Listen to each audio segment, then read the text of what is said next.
BPSC TRE 3.0 में किस प्रकार से रहेगी रिक्ति, आ गई है रिक्ति। जी हां साथियों, आज के इस वीडियो में हम बात करेंगे बीपीएससी टीआरई 3.0 में रिक्ति किस प्रकार से कक्षा के अनुसार होगी, वह हम आपको इस वीडियो में बताएंगे। साथ ही साथ अटेम्प्ट की जहां तक समस्या है, तमाम शिक्षक अभ्यर्थी चिंतित हैं इसको लेकर के कि सर अटेम्प्ट पर कुछ बताइए कि आखिर अटेम्प्ट की गिनती कैसी होगी, और जो बातें निकलकर सामने आ रहा है 5 अटेम्प्ट 3 अटेम्प्ट, तो इसकी क्या है सच्चाई, इन पर भी आज हम चर्चा करेंगे। तमाम चीजों से आपको हम रूबरू कराएंगे। चलिए वीडियो को अंत तक देखिएगा, लेकिन उससे पहले नमस्कार, मैं हूं हरे कृष्ण प्रकाश और आप देख रहे हैं साहित्य आजकल। साहित्य आजकल पर नए हैं तो सब्सक्राइब कर लीजिएगा, अपने तमाम साथियों तक एक बार साझा कर दीजिएगा। चलिए करते हैं सीधे मुद्दे की बात। साथियों, सबसे बड़ी खबर जो निकलकर सामने आ रही है वह आ रही है रिक्ति को लेकर के। रिक्ति को लेकर के जैसे कि पहले भी कहा जा रहा था कि 90,000 के आसपास रिक्ति आएगी, तो 90,000 से ज्यादा ही कहा जा रहा था। लेकिन कहते हैं ना, जो आधिकारिक रूप से काम होता है और उस काम के बाद जो लेटर निकलती है, जो आधिकारिक रूप से रिक्ति आगे बढ़ेगा, वही रिक्ति वैलिड है ना। तो ये जो प्रक्रियाएं थी, रोस्टर क्लियरेंस वाला, जितनी भी प्रक्रियाएं आधिकारिक रूप से शिक्षा विभाग की तरफ से किया जा रहा था, ये सारा चीज कर लिया गया है। अब शिक्षा विभाग की तरफ से रिक्तियां जो है कि सामान्य प्रशासन विभाग को भेज दी गई है। और इसी बीच जो खबर निकल कर आई है कि 87,000 के आसपास जो है कि बीपीएससी टीआरई 3.0 में रिक्ति रहने वाला है। 87,000 के आसपास। देखिए, ये हम इससे पहले कभी भी रिक्ति को लेकर के हम वीडियो में नहीं कहें, क्योंकि हमको पता है कि पहले भी हम बताए हैं, जाकर आप देख सकते हैं कि जो मीडिया के माध्यम से निकलता है वह उसमें सच्चाई कह लीजिए तो कम से कम 60-70% के आसपास ही रहता है, क्योंकि हवाओं में बातें खबर निकल जाती है। लेकिन 90,000 प्लस का लगातार हवा चल रहा था, लेकिन 90,000 नहीं, 87,000 के आसपास इसलिए बोल रहे हैं साथियों, क्योंकि 86,474 पदों पर बहाली होने की जानकारी अभी तक निकलकर सामने आ रही है। जिस प्रकार से जो खबर आ रही है, और इसमें जो है कि कक्षा के अनुसार भी जो है रिक्ति की गणना बताई जा रही है कि किस प्रकार से पद रहेंगे। तो कक्षा 1 से 5 अगर हम जो है कि जल्द से जल्द आपको जानकारी दे दें, तो कक्षा 1 से 5 28,026 पद रहेंगे। कक्षा 6 से 8 के जितने भी शिक्षक अभ्यर्थी तैयारी कर रहे हैं और वो सोच रहे हैं कि सर आखिर आप बताइए कितने पद रहेंगे, तो 19,057 पद रहेंगे। 19,057 पद रहेंगे। 9वीं से 10वीं सभी सब्जेक्ट्स को इसमें मिलाकर बातें कही जा रही है। कोई खास सब्जेक्ट नहीं, बल्कि सभी सब्जेक्ट्स को शामिल करके आपको ये रिक्ति बताया जा रहा है। 9वीं से 10वीं 17,018 पद रहेंगे, और 11वीं से 12वीं के लिए 22,373 रिक्ति है। अगर आप कुल मिलाकर बात करेंगे तो 86,474 रिक्त पदों पर शिक्षकों की बहाली होने जा रही है। तो कहीं ना कहीं निश्चित तौर से बीपीएससी टीआरई 3.0 के माध्यम से 87,000 के आसपास शिक्षकों की बहाली होने जा रही है। और इसमें सबसे ज्यादा जो है कि 28,000 शिक्षकों की बहाली कक्षा 1 से 5 में हो रही है। वहीं पर अगर हम बात करें द्वितीय पायदान पर कौन है, तो यहां पर 11वीं से 12वीं में बहाली हो रही है, जो कि 22,373। बाद बाकी जो कक्षा 9 से 10 और 6 से 8 वाले हैं, इनके लिए पहले भी समस्याएं थी, टीआरई 1 में, टीआरई 2 में, अब टीआरई 3 में भी। मतलब इस बीच वाले के लिए हमेशा से रिक्ति जो है कि इनके कह लीजिए तो जिस प्रकार से कक्षा 1 से 5 का है, कक्षा 11 से 12 का है, उस प्रकार से नहीं देखा जाता है। संघर्ष यहाँ पे ज्यादा है और ज्यादा करना भी पड़ेगा तमाम शिक्षक अभ्यर्थियों को।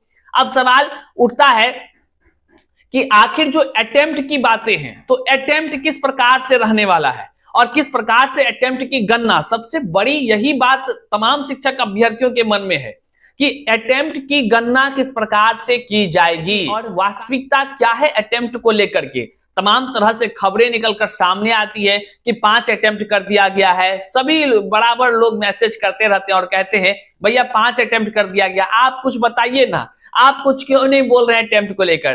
तो साथियों, आज लीजिए हम अटेम्प्ट पर, देखिए कोई भी चीज ऐसे नहीं बोला जाता है। हम लोग अगर बोल रहे होते हैं तो कई सारे लोग के माइंड में सेट होता है, तो इस कारण से वही चीज बोलते हैं जो सच चीजें हो, सच्चाई हो। तो ध्यान रखा जाता है, थोड़ा विलंब हो जाए बोलने में, लेकिन बोलेंगे सच्चाई के साथ बोलेंगे। तो अटेम्प्ट की जहां तक गणना की बातें हैं तो हम आपको बता दें अटेम्प्ट की गणना 3 ही रखी गई है। मतलब कि शिक्षक बहाली की प्रक्रिया में आप केवल 3 बार ही बीपीएससी के माध्यम से टीआरई का फॉर्म जो है कि भर करके शिक्षक बन सकते हैं। आपको 3 चांस ही दिया गया है। आप जो 5 चांस की बात सुन रहे हैं वह बीपीएससी टीआरई के लिए नहीं है साथियों, आप समझिए इस बात को। 5 चांस बीपीएससी टीआरई में नहीं दिया गया है। बहुत सारे शिक्षक अभ्यर्थी परेशान हैं और ये असमंजस में रहते हैं कि हो भर देते हैं फॉर्म, कोनो बात नहीं है, 5 चांस तो है ना। 5 चांस नहीं दिया गया है। हम आपको फिर से याद दिला दें। अब सवाल उठता है कि ये 5 चांस का खबर कहां से आया। तो 5 चांस की जो खबर आई है साथियों, 5 अटेम्प्ट की, यह सक्षमता परीक्षा की है। नियोजित शिक्षक जो है ना उसके लिए 5 अटेम्प्ट किया गया है। 5 अटेम्प्ट नियोजित शिक्षक के लिए किया गया है। इसलिए जितने भी बीपीएससी टीआरई 3.0 के शिक्षक अभ्यर्थी हैं वह ध्यान से समझ लीजिए कि 5 अटेम्प्ट नहीं बल्कि 3 ही अटेम्प्ट है। इसलिए फॉर्म भरने से पहले अपना पूरा आकलन कर लें कि आप किस प्रकार से फॉर्म भरेंगे, क्योंकि टीआरई 3 के बाद टीआरई 4 भी है। हो सकता है किसी का यह तीसरा चांस होगा, किसी का दूसरा चांस होगा। तो तमाम शिक्षक अभ्यर्थी अपने अपने अनुसार जो है कि आप इस फॉर्म को भरने के लिए चिंतन करेंगे, सोचेंगे और फॉर्म भर लेंगे यदि आपको उचित लगा तो। क्योंकि आने वाले दिन टीआरई 3 की जानकारी जो है कि के पाठक ने पहले ही दे चुका है। तो इस तरह को ध्यान में रखेंगे। अब सवाल उठता है कि यह अटेम्प्ट की गणना होगी कैसे। आखिर अटेम्प्ट को लेकर के जिस प्रकार की बातें कही गई पहले, क्या कुछ है उसका, क्या फिर से एक बार जानकारी लेना चाहते हैं शिक्षक अभ्यर्थी। तो साथियों हम बता दें, जिस क्रम में बीपीएससी के चेयरमैन अतुल प्रसाद साहब थे, लगातार ट्वीट के माध्यम से ट्वीट करते रहते थे, कहिए तो खेले करते रहते थे। खेल इसलिए बोल रहे हैं क्योंकि कई सारे शिक्षक अभ्यर्थी कहेंगे कि उनके ट्वीट से बहुत लाभ मिलता था, बहुत सारा असमंजस दूर हो जाता था। लेकिन कहिए तो उनके ही कुछ ट्वीट दबा देने की वजह से, मतलब ट्वीट नहीं करने की वजह से कई शिक्षक अभ्यर्थी का कितना हजार रुपया बर्बाद हो गया। बर्बाद इसलिए कि उनके ट्वीट का आशा देखते रह गया शिक्षक अभ्यर्थी, और जो है कि कुछ ऑप्शन कुछ लग जाए, कुछ ऑप्शन कुछ लग जाए। और कह लीजिए उनके ट्वीट से कई सारे शिक्षक अभ्यर्थी को समस्याएं भी हुई थी।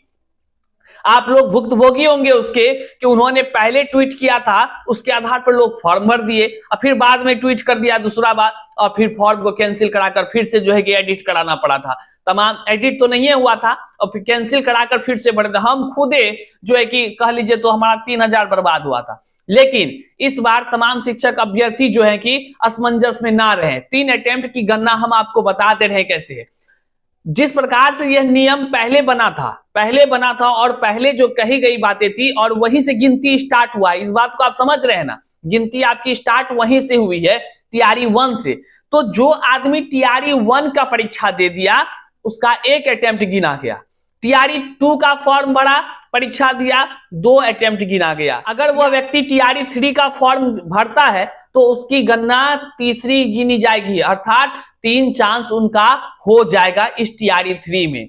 अब बात आप समझ गए होंगे कि आखिर अटेम्प्ट की गणना किस प्रकार से हो रही है। हाँ, कुछ शिक्षक अभ्यर्थी ऐसे भी होंगे जिसको कि मान लीजिए कि टीआरई 1 में जो है कि वो नहीं बैठे होंगे, टीआरई 2 में बैठेंगे, टीआरई 3 में बैठेंगे, तब टीआरई 4 में बैठेंगे, तो उसके 3 गणना होगी। कुल मिलाकर आप समझ चुके होंगे कि बीपीएससी टीआरई में जो अटेम्प्ट की गिनती है वह जो है कि आप जब रजिस्ट्रेशन कराते हैं और परीक्षा देते हैं तो आपका एक गिनती होता है, चाहे आप किसी भी कक्षा के लिए आप क्यों ना परीक्षा दे रहे हो। समझिए बात को, परेशान हो जाते हैं आप सभी, इतना जल्दी भयभीत ना होइए, परेशान ना होइए, आप समझ लीजिए। हाँ, 3 अटेम्प्ट की जहां तक बात है, समस्याएं तो है साथियों, और इस समस्या का समाधान भी होगा। लेकिन वही कहते हैं ना, वक्त आने दीजिए, सब कुछ होगा, करेंगे उसके लिए जितना जो करना पड़ेगा। लेकिन वर्तमान में जो सही है वही आपको बता रहे हैं कि टीआरई 3 के माध्यम से आपको 3 अटेम्प्ट ही मिला है बिहार में शिक्षक बनने को लेकर। वहीं पर जो अदर स्टेट के शिक्षक अभ्यर्थी हैं उनके लिए तो कह लीजिए तो भैया यहाँ भोज है। क्यों भोज है? क्योंकि यहाँ पर तो 3 अटेम्प्ट देंगे ही देंगे और अपने क्षेत्रों में तो भरमार वो अटेम्प्ट करवे करेंगे। चलिए, ये तमाम अपडेट से हम आपको रूबरू करा पाए। और भी आपके मन में कोई सवाल जवाब है तो आप जरूर हमें कमेंट बॉक्स में कमेंट करके पूछ सकते हैं। ज्वाइन करना चाहते हैं तो थोड़ा ज्वाइन वाइन भी कर लिया कीजिए, ताकि आपको वहां पर जो सीधे आप कमेंट करेंगे, वहां पूछेंगे कुछ भी, तो तुरंत वहां पर रिप्लाई दिया जा सकेगा। वीडियो को अपने तमाम साथियों तक साझा कीजिएगा और जो है कि चैनल पर नए हैं तो सब्सक्राइब कीजिएगा। मिलते हैं फिर से नए वीडियो में, तब तक के लिए जय हिंद साथियों।